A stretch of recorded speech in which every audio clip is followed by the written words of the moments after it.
everybody. We are here at the Idaho Falls Zoo with Sunny. Are you still the education director? I'm actually the public engagement curator now. Whoa. Yes. Very fancy, fancy. yeah. She's very fancy, and she's amazing. And I didn't say her last name because Katsianis. Blast it. Katsianis. So she's going to take us in. We're going to go see what the animals do during the winter. Let's do it. This is Brittany, our amazing primate keeper, and she's going to be talking to you. We're just going to spend a couple of minutes. Brittany, maybe you want to highlight something in here, a little bit about primates? So what we have here is we have looks like Ema up front. So she's our 17-year-old red ruff, and she's our matriarchal female. And then George is 4 over there, and he's our male in here. These two are just a pair right now. These guys can live for in 2 to 8 pairs. So typically you have a mating female that's the matriarchal figure of the group, and then you have the rest of the females that kind of are just there to support, and often they're all related. So it's really hard when you have 2 individuals to find related individuals unless you bring them all in as a group. So hopefully eventually we can do that. Since Ema's a little bit older, she probably wouldn't like other females in here. But the other cool thing about these guys is that these long tails here actually help them balance. So if you think of the snow leopards, when they're jumping on those big kind of tall cliffs, this tail is acting as the same for them as it is for the snow leopard. So they're actually able to balance with that tail, which is why it's so long, and it's also thick so they can wrap it on them if they ever get cold. But with all this, those are cotton top tamarins. So we've got golden lion tamarins and cotton top tamarins. yeah, they're so super cute. And their little platform up there, isn't that the one that's heated? Yeah. So they have They a love heating that. area up there, which is about, it ranges from 95 to 100 degrees. So they're really toasty up there.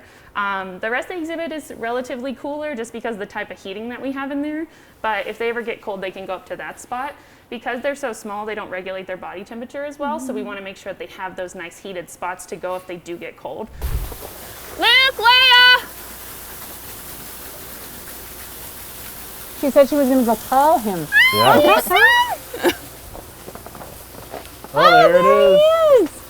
And see, it works. Yeah. Most of the time. Putting on a show. This is Luke, he's 4 years old, and then we have another otter in here, Leia, she is 14. Luke is the one that you'll see mostly up against the glass when you do come to the zoo. He loves to interact with people, he is very rambunctious because he's so young.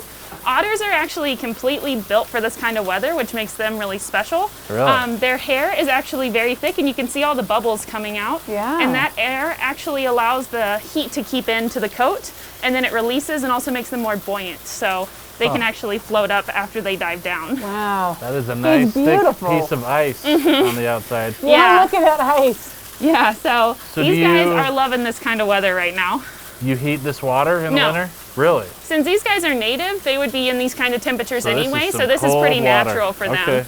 So we do have a couple of species here, you guys, that either people think, wow, they spend winter outside, or wow, don't they spend all of their winter outside? So we're going to meet one of our bird keepers next, Erica, and she's going to clarify a few things for us on probably some misunderstandings that people might have about a couple of the species that we've got Love here. that. Cool. So let's head over here to Erica. Hey, So it surprises me to see flamingos outside. Sure, so these guys, they do look like they'd be a little bit too tropical for the Idaho Falls climate. Yeah. But they are Chilean flamingos. They're known to migrate over the Andes Mountains. So that means that they can tolerate some pretty wild temperature fluctuations. Because they're zoo animals, they're a little bit spoiled. So if it's below 20 degrees, they go inside. So this barn over here has a pool inside. It's got heaters and skylights, so that way they stay as warm as they want to. As long as it's over 20 degrees, they get to come outside and enjoy the sunshine. Wow. So There's we, somebody They there just in keep and going out, back in and out, forth. in and out. yeah. So flamingos are, they're kind of dumb. They've got little teeny tiny brains, and that's okay. Some of us are just pretty, right? So these flamingos, they see me 5-6 times a day. I've been working with them for 5.5 years now. They still act like they've never seen me before. Erica, tell us a little bit about, I'm sure the audience is going to wonder what's going on with all of our freeloaders that are in there. Yeah. Tell us a little bit about look like that. they were invited to be here. Right, Yeah, exactly. so- They act like they should be here, Yeah, right? oh yeah, no, they. So all over the zoo, especially during the winter, we get tons and tons of mallards. So the mallards are the ones with the green heads. Those are the males. And then the females are kind of the more dull, brownish, kind of stripy guys. Those are, again, they're all wild ducks. They come in because they know there's free food and no predators here. So they rely really heavily on having open, thawed water to stay warm on. We have plenty of that here because we're keeping that open for our animals. So they come in and they live the good life during winter. So they get lots of free food. Our duck food intake goes up by 3 to 4 times in the winter compared to the summer. Goodness. And so all of the mallards that you see year round, but especially in the winter, are wild and just come to freeload. These guys are like, well, there's no need to fly hundreds of miles and we can just hang out here. So, yep, it's their winter home.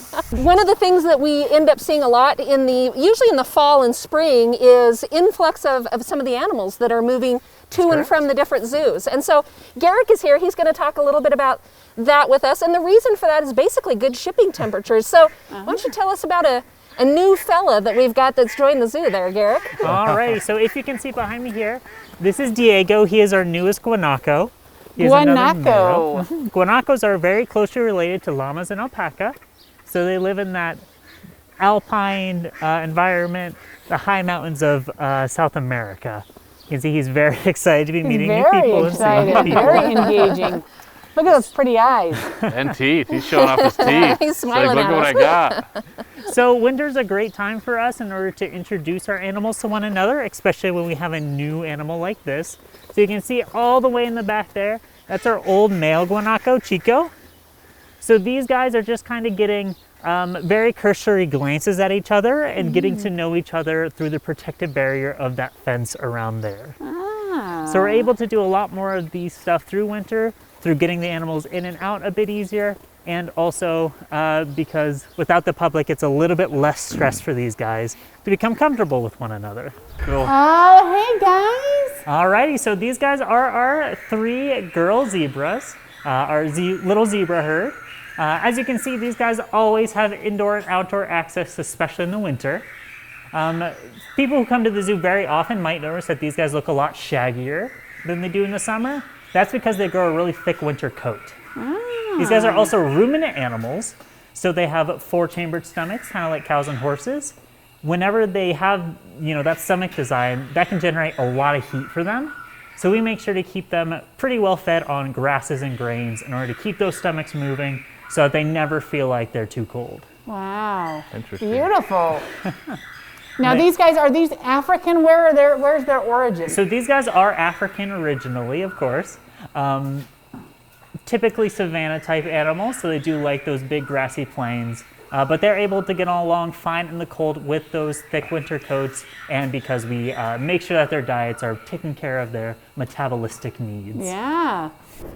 So why are our goats back here, Michaela? This looks a little bit different than the petting zoo, right? Yeah. So our goats are back here because in their normal summer habitat, they have sand, which is not great for our goats in the winter. It can get really slick. And also their barn is quite small.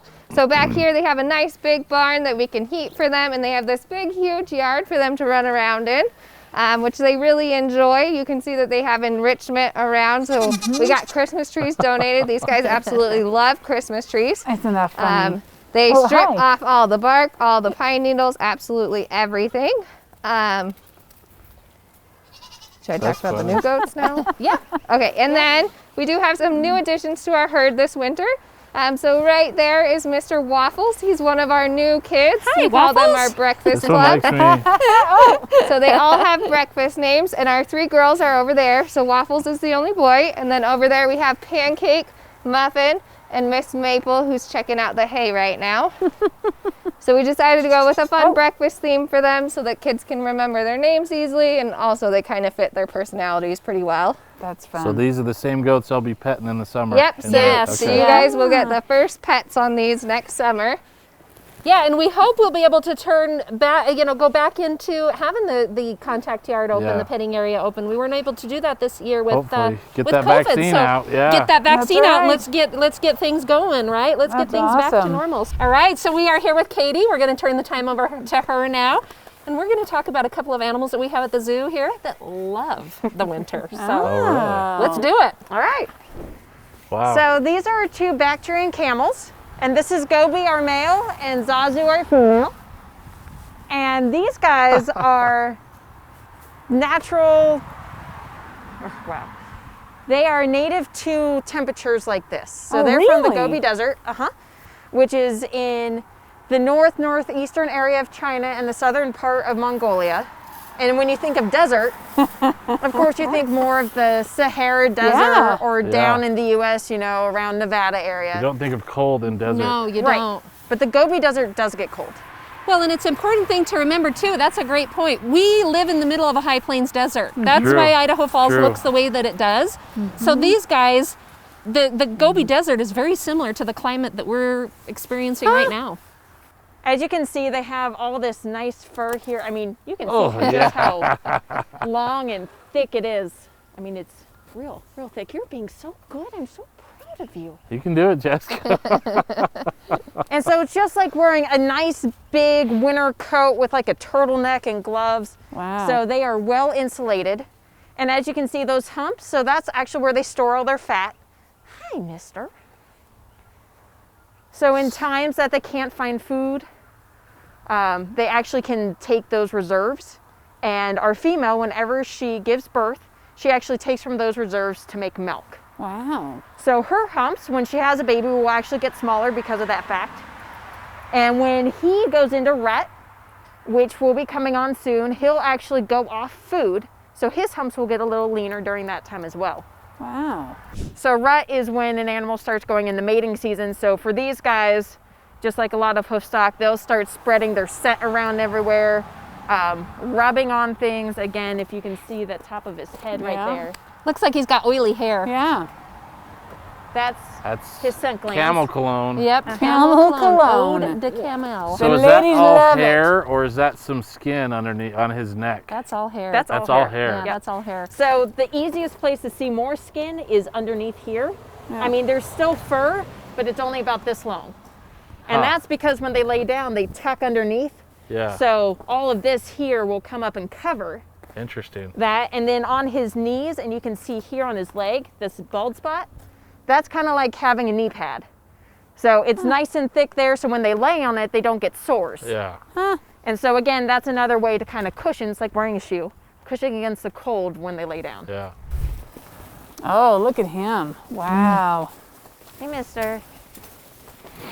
You know, so here we were talking about animals that are solitary, and it's interesting because snow leopards are actually very, very solitary as well. It's funny though, we've had some very personable males here at the zoo, have we not? Yeah. So Katie's going to tell us a little bit about Mr. Layan here and why he likes the snow so well. So we have our two snow leopards. This is Layan, and up on the hill up there is Pandora. So Pandora is turning 3 this year and Layan turning 5. So they are right there at breeding age, and this is kind of their breeding season right now. Okay. So we're just kind of monitoring them and hoping that earlier this spring we'll have cubs. Yeah. We'll just have to kind of wait and see. Well, Katie, you might talk a little bit about, you know, we talked about how Layan was so personable and he kept coming up to you. Obviously, our big cats are not pets. You know, we get that question a lot. Do you go in with them? No. So Katie, you may talk a little bit about training. So with all of our guys, especially the ones we can't go in with, we try to do as much training as possible. That way we can get them to come up to us. You saw how he was standing up on the fence. This way we can check out their paws, we can check out their tummy, we get them to open, check their teeth. Inside the holding, I have kind of a little chute built to where I can get them to lay up against the fence. That way we can give them voluntary hip injections. So if we ever need to vaccinate them, sedate them, we can do everything that way without stressing them out. We don't have to dart. And then one thing that I'm going to be trying to work on is getting voluntary blood draws. And with that, you have to manipulate the tail, and most cats don't like their tails touched. But through a lot of that training, that's also where we create these bonds with them. Yeah. So this is the female, this is Pandora. This is quite a treat. She usually does not like to get this close. So you will never go in here with the animal? No.